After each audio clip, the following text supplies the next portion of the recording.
Everyone, welcome to my YouTube channel. এখন আমরা যাচ্ছি দক্ষিণেশ্বর। কালকে রাত্রে প্রচুর বৃষ্টি হয়েছিল, তাই চারিদিকে জল জমে রয়েছে। আমরা রয়েছি ডানকুনি স্টেশনে। শিয়ালদার গাড়িটা ধরবো এখান থেকে। তো শিয়ালদার গাড়িটা একটু লেট রয়েছে, আমরা 3:40-এর গাড়িটা ধরবো বলে এসেছিলাম, কিন্তু ট্রেনটা লেট আছে বলে আমরা ওই জন্য ওভারব্রিজের ওপরে দাঁড়িয়ে আছি। এখনও খবর হয়নি কোন প্ল্যাটফর্মে দেবে, আমরা ঠিক জানি না। তবে যারা প্যাসেঞ্জাররা রয়েছে তাদেরকে জিজ্ঞাসা করছিলাম, তারা বললো ওভারব্রিজের ওপরে দাঁড়াও, যে কোনো একটা প্ল্যাটফর্মে দেবে, তো সেখানে নেমে গেলেই হবে। তো সবাইকার সাথে আমরাও দাঁড়িয়েছিলাম। এই দেখুন গাড়ি দিয়ে দিয়েছে, আর এই যে ট্রেন ছেড়েও দিয়েছে। আর গাড়িতে উঠতেই চিপসের প্যাকেট উঠেছিল, তো একটা চিপসের প্যাকেট কিনেছিলাম, সেটাই এখন সবাই মিলে খাচ্ছি।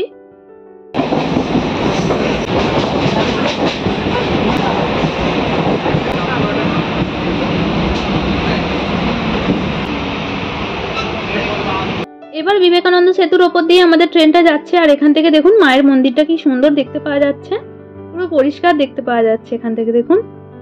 এবার এদিকে যত এগোচ্ছি গাছপালাগুলো গাঢ় পড়ে যাচ্ছে, নাহলে ওই দিক থেকে পুরো পরিষ্কার দেখতে পাওয়া যাচ্ছিল। তো এবার আমরা ট্রেন থেকে নেমে পড়েছি। আমাদের ট্রেনটা আধ ঘন্টার মতন লেট ছিল। আমরা দক্ষিণেশ্বর স্টেশনে নেমেছি, আর এই যে শীতের রাস্তাটা যাচ্ছে ওটা গিয়ে স্কাই ওয়াকে জয়েন্ট হচ্ছে। তো আমরা এখন স্কাই ওয়াকের উপর দিয়েই যাচ্ছি, স্কাই ওয়াক দিয়ে গিয়ে শীতের মন্দিরে পৌঁছে যাব। আর এই দেখুন এখানে লেখা রয়েছে দক্ষিণেশ্বর রানী রাসমণি স্কাই ওয়াক। তো অনেকে দাঁড়িয়ে ওখানে ফটো তুলছে। আর এই যে পুরো স্কাই ওয়াকটা, এদিকে মন্দিরের আকারেরই একটা কাটিং করা রয়েছে, তো যেখান থেকে মন্দিরটা দেখতে পাওয়া যাচ্ছে তার মধ্যে দিয়ে। তো পুরো মন্দিরের একটা প্রতিবিম্ব মতন ওখান থেকে উঠছে, ওখানে অনেকে দাঁড়িয়ে ফটো তোলে। আর এই যে মন্দিরের গেট, আমরা চলে এসেছি একদম মন্দিরের সামনে। আর 3টে পর্যন্ত মন্দির বন্ধ থাকে, 3টে থেকে আবার খোলে, 1টা থেকে 3টে পর্যন্ত বন্ধ থাকে। তো আমরা সেই হিসাবেই দুপুরবেলা বেরিয়েছি, কারণ যদি আমরা 12টা 12:30টার সময় করে বেরোতাম তাহলে এখানে এসে আমাদের অপেক্ষা করতে হতো। এরকম অনেকবার হয়েছে জানেন তো। ও গেলবারই যখন আমরা এসেছিলাম তখন আমাদের গঙ্গা স্নান করবার ছিল। তো আমরা জানতাম যে মন্দির বন্ধ থাকে, কিন্তু এটা ভুলে গেছিলাম যে শুধু দর্শন নয়, ভিতরেও যেতে দেওয়া হয় না, মানে একদম মেন গেট থেকে বন্ধ থাকে। আমরা ভেবেছিলাম যে পুজো তো দেওয়া যাবে না 3টের আগে, তো তার আগে আমরা স্নান করে রেডি হয়ে থাকবো, কিন্তু সেটা আর হয়নি। আমরা এসে বাইরেই বসেছিলাম, আবার 3টের সময় মন্দির খুলতে তারপরে আমরা ভেতরে আসি।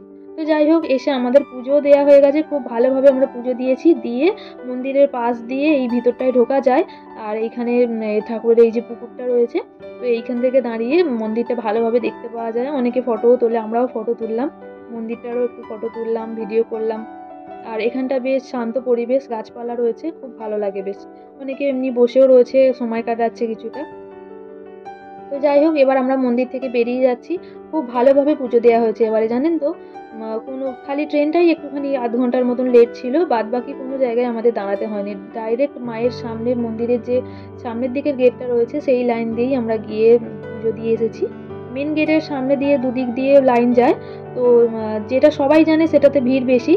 আর ডান দিকের লাইনটায় ওটাতে ভিড় কম ছিল, 4-5 জনই ছিল আমাদের আগে। তো সেইখান দিয়ে গিয়ে আমরা খুব তাড়াতাড়ি পুজো দিয়ে আবার বেরিয়ে চলে এসেছি। তো এবার আমরা যাচ্ছি লঞ্চ ঘাটের দিকে। লঞ্চ ঘাটে যাওয়ার রাস্তাটার ধারে ধারে এরকম অনেক দোকান রয়েছে, আর দোকানগুলোতে নানান রকমের ঠাকুরের ফটো পাওয়া যাচ্ছে। আর ঠাকুরের পুজোর জন্য যাবতীয় যা জিনিসপত্র লাগে সমস্ত কিছু পাওয়া যাচ্ছে। শাঁখ, শিবলিঙ্গ, চন্দন কাঠ, রেকাবি, আরও সব নানান রকমের যা দরকার লাগে। তো সেইগুলোই আমরা দেখতে দেখতে চলে এসেছি একদম লঞ্চ ঘাটের কাছে। তো এখানে আমরা জিজ্ঞাসা করলাম যে লঞ্চ কখন আছে। এখনও 15-20 মিনিট বাকি আছে লঞ্চ আসতে, তো সেই জন্য আমরা একটু চা খেয়ে নিচ্ছি। আমি আর আমার হাজব্যান্ড চা খেলাম, আর আমার ছেলে আইসক্রিম খাচ্ছে। তো টিকিটটা তখন আগেই কেটে নিয়েছিলাম, কেটে নিয়ে তারপরে আমরা বসেছিলাম। তো এবার এখানে লঞ্চ আসবে বলে গেট খুলে দিয়েছে, আমরা ভিতরে চলে এসেছি। আর এখান থেকেও আপনাদের বাইরের গঙ্গার ভিউটা একবার দেখাচ্ছি আপনারা দেখুন।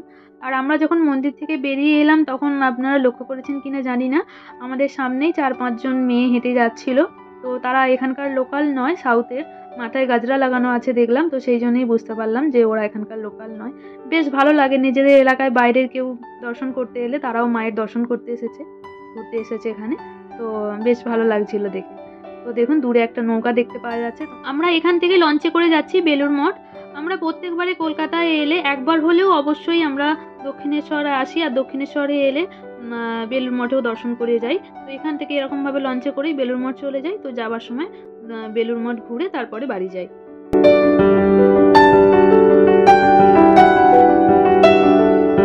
দেখুন কি সুন্দর লাগছে, কি সুন্দর লাগছে না, অপূর্ব লাগছে ভিউটা দেখুন।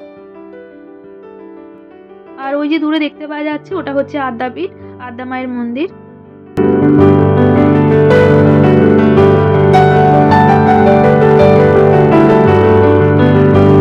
আমরা এপারে পৌঁছে গেছি, দেখুন বেলুড় মঠ দেখতে পাওয়া যাচ্ছে। আর এপারে আস্তে আস্তে দেখুন অন্ধকার হয়ে গেল, সন্ধে হয়ে গেছে। তো বেশিরভাগই যখন আমরা আসি বেলুড় মঠে পৌঁছতে পৌঁছতে আমাদের সন্ধেই হয়ে যায়। এবারেও ভেবেছিলাম যে এখানে এসে গঙ্গা জল নেব, কিন্তু অন্ধকার হয়ে গেছে। বেলুড় মঠের ভিতরে যে ঘাটটা থাকে সেটা অন্ধকার হয়ে গেলে, সন্ধে হয়ে গেলে বন্ধ করে দেয়, আর যেতে দেয় না। তো আশপাশে সেরকম কোনো ঘাট আছে কিনা আমাদের জানা নেই, তো আর সেই জন্য নেওয়া হয় না। এবারেও আর নিতে পারবো না। এই দেখুন এইটা বেলুড় মঠে যাবার রাস্তা, এই যে এখানে লেখা রয়েছে। তো লঞ্চ ঘাট থেকে তো আমরা বেরিয়ে চলে এসেছি। আর বাবুর খিদে পেয়েছে বলে ওর বাবার সাথে দোকানে গেছে, তো ও কিছু কিনে নিয়ে আসলে তারপরে আমরা যাব। তো দেখুন আমরা বেলুড় মঠের ভিতরে চলে এসেছি, আর এখানে আরতি শুরু হয়ে গেছে।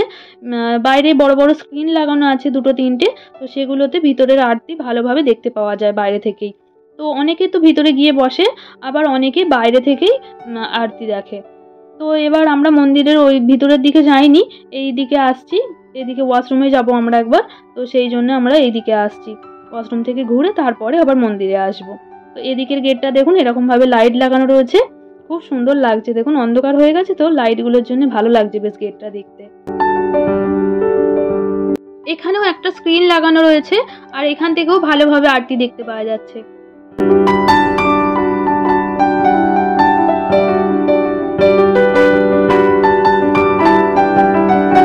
এবার আমরা মন্দিরের দিকে যাচ্ছি, আর এখান থেকে মন্দিরটা দেখুন ভালোভাবে দেখাচ্ছি আপনাদের, কি সুন্দর লাগছে না? সারা বছরের যখনই আসুন না কেন এখানে প্রচুর দর্শনার্থীদের ভিড় থাকে। এখন তো আরতি হচ্ছে বলে বেশিরভাগ মানুষ সব ভিতরেই রয়েছে, আর বাইরেও অনেকে রয়েছে, তারা স্ক্রিন থেকে বাইরে থেকে দেখছে আরতি। তো আমরা ভিতরেই যাব।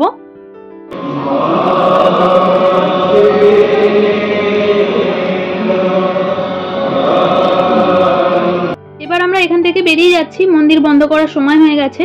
আর এই বাচ্চাটা দেখুন কি সুন্দর ঘুরে ঘুরে খেলা করছে, খালি ছুটে ছুটে এদিকে যাচ্ছে ওদিকে যাচ্ছে, বেশ ভালো লাগছিল দেখতে।